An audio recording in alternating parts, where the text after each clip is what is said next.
Hi guys, I'm Xinran. Have you ever watched a beauty video? Do you know what beauty video is? And this one just really encourages that for most of the girls that make videos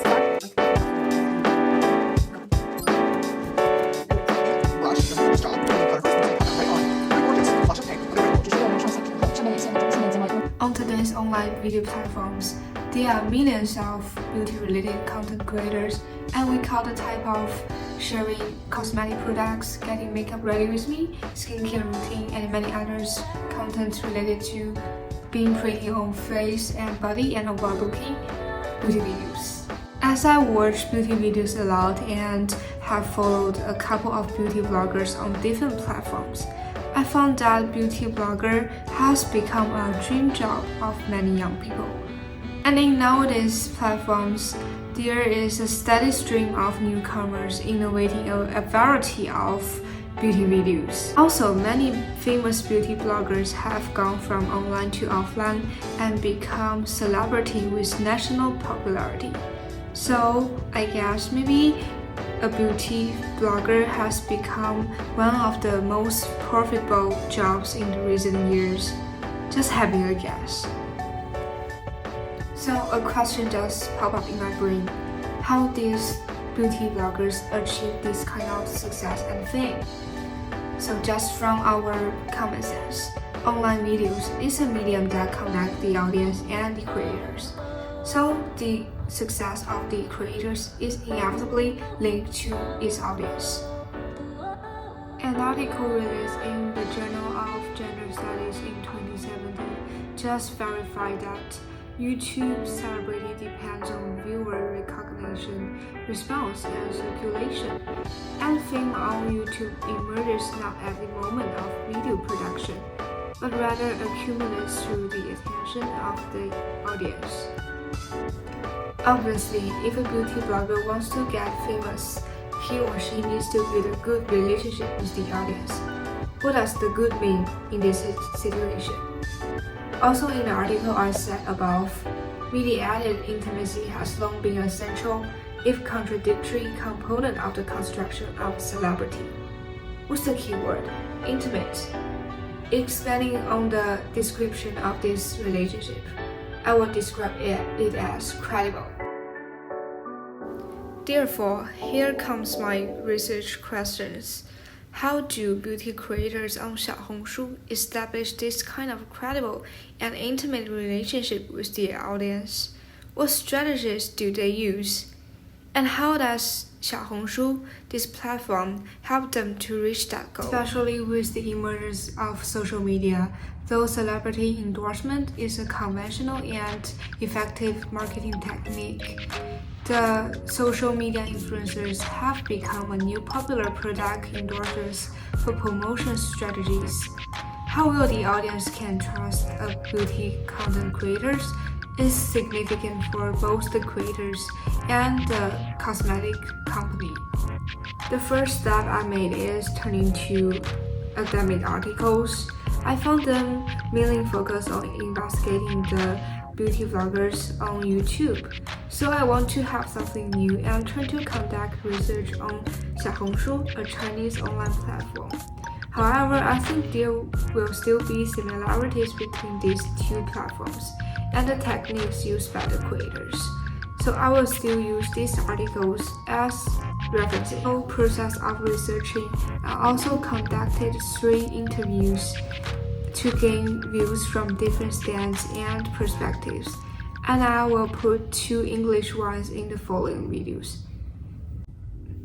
Let me share you guys about my findings. So the first thing the beauty video creators may pay attention to is the source ability and professionality. I interviewed a Xiaohongshu user who has watched a lot of beauty videos on it. Her name is Alba. Let's see what did she say. As you said, many creators may use a casual way to present their content, including the sponsorship content, and this will appeal to a lot of audiences and become one of the most famous video styles. But I still notice that many beauty content creators will still use a serious and professional way to recommend beauty products and teach beauty knowledge. So what do you think is the attraction of this type of beauty content creators to the audience? Yeah, many professional makeup artists create their own media accounts and share their makeup and give detailed tutorials, which appeal to me. For example, now how to apply the foundation better or how to apply eye makeup. There are a lot of things that I'm not good at, and I can watching these videos to follow these bloggers and have a great improvement. I also follow some bloggers that they may have some special, like to imitate some famous people's makeup.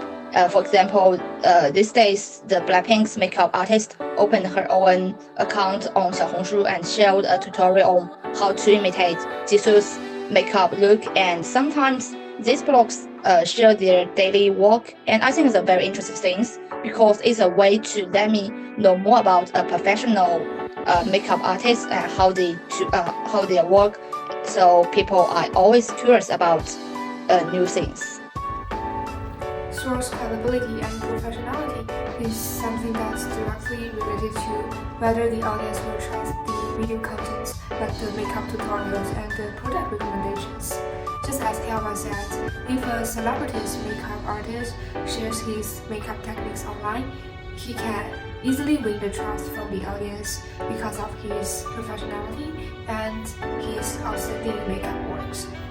According to an article published in the International Journal of Information Management, released in 2023, in an online context, the credibility of the information source is usually embodied as expertise and trustworthiness. So experts, bloggers with rich knowledge, skills, and competency, or trustable bloggers providing accurate product information can be regarded as credible. And when consumers perceive bloggers as credible, they tend to open their hearts to bloggers for deeper sharing of warm, positive feelings. The second thing is the authenticity and transparency, which I found in a journal called Media, Culture and Society, released in 2019. They say that authenticity, namely being oneself in public, seeming to speak and act sincerely, openly and genuinely as a real person, instead of a constructed persona, is a differentiating feature between content creators and institutions. From my own observation, many beauty bloggers may intentionally show some flaws on their appearance to tell the audience that they are just the normal people like them. Therefore, the audience may find them real and think their recommendation trustworthy. One of my interviewees is called Julia. She works in an Australia-Chinese media company, and she's also a content creator on Xiaohongshu. Let us see what did she say when talking about her favorite content creator. Because I'm doing the cosplays at the time, and she just making the cosplays like let me say the name. It's for the Hanyu Yutsu. She just makes the cosplays on, and as the first time she's just no makeup on her face, and then he do the lotions before, and she tells this how this smooth these lotions look like, and after it she put it on the face. It's quite like she will tell it look like waters, or will be and after 1 hour or several minutes it looks like this time. And also they will put on the other makeup things on the face, and finally I will say the total cosplay makeup for the Hanyu. Yeah, I will feel this makeup is successful, is firstly, and this one is perfect. And she will take this cosmetics and makeup for around 24 hours, and she will do another comments about this products. Yeah, and then I will feel this one is quite realistic and is quite be the amazing things I will tend to do this like her. Yeah.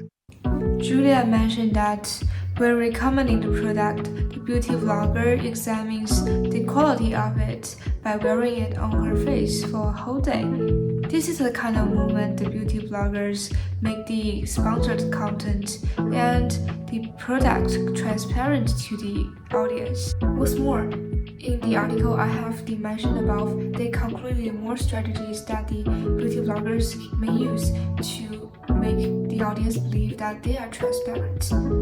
The first thing is the verbal statements. When doing a sponsored content, the beauty bloggers may talk about the paid deals and the PR influence on their video content. The second thing is they may show the whole process of how the cosmetic company contacts them.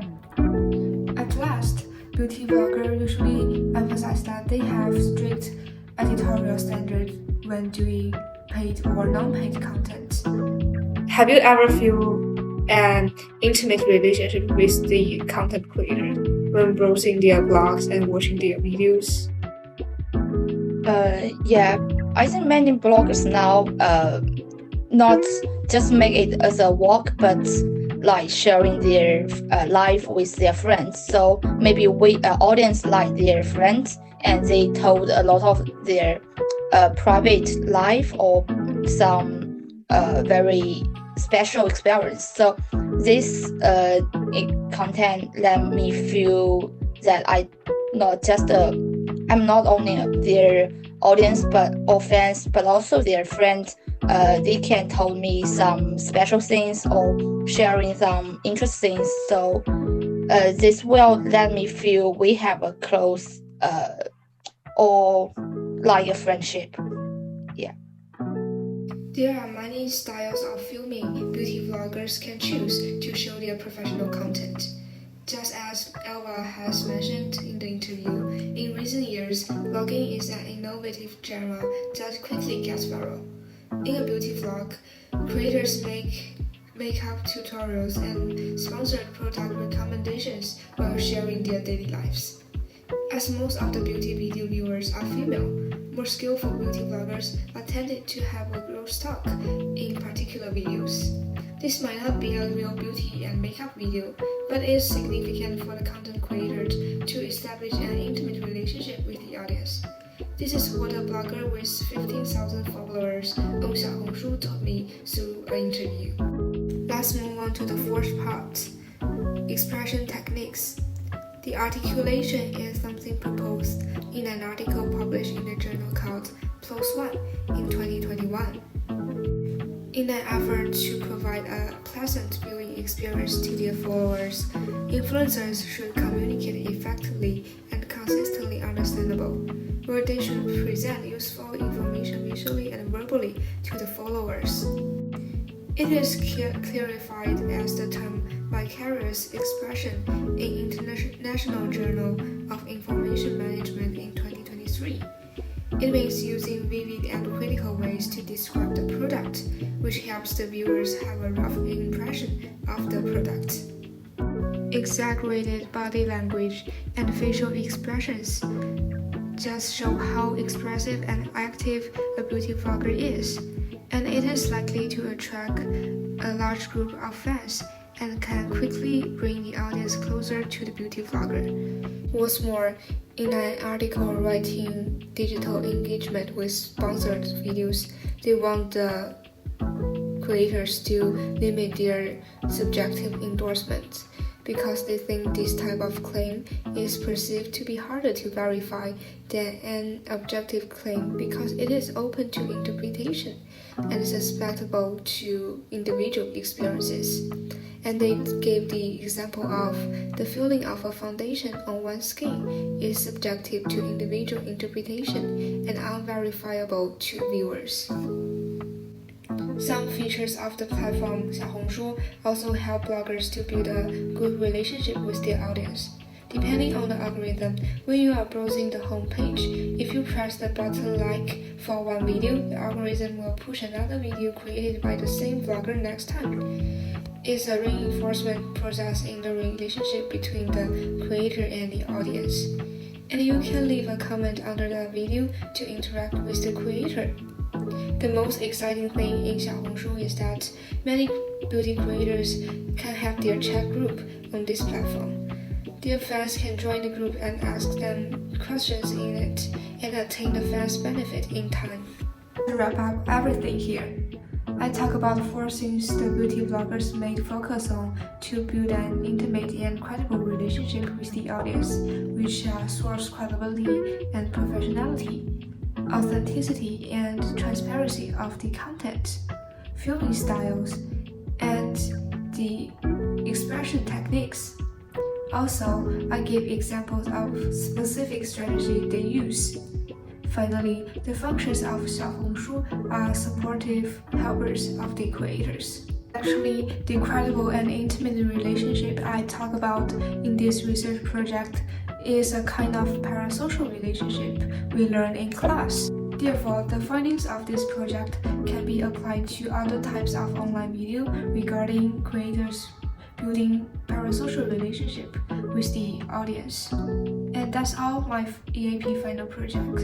Thank you for your watching.